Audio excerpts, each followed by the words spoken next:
প্রতিবাদ জানিয়েছেন পরিমণিরা। কে কি লিখেছেন? বেশ কয়েকদিন ধরে কোটা সংরক্ষণ আন্দোলন নিয়ে চলচ্চিত্র, টেলিভিশন ও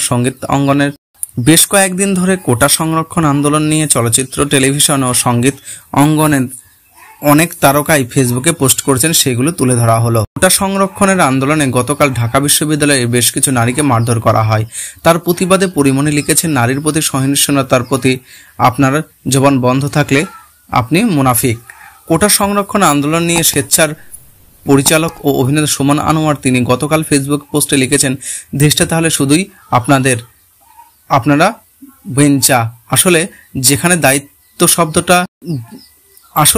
দায়িত্ব শব্দটা ক্ষমতা হিসেবে ব্যবহার হয়, সেখানে নাগরিক বৈক্যা। আজ সকালে তিনি আবারও লিখেছেন, দুর্দান্ত ঢাকা, উত্তেজিত দেশ, ঘুরে দাঁড়াবেই বাংলাদেশ।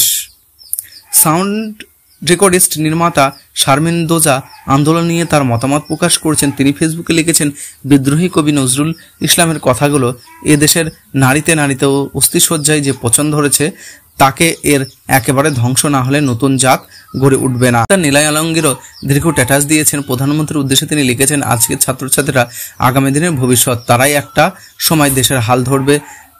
এত ছাত্রছাত্রী ভুল দাবি করতে পারে না। আমি একজন মুক্তিযোদ্ধার সন্তান হয়েও বলছি, দয়া করে কোটা সংরক্ষণ করে দিন।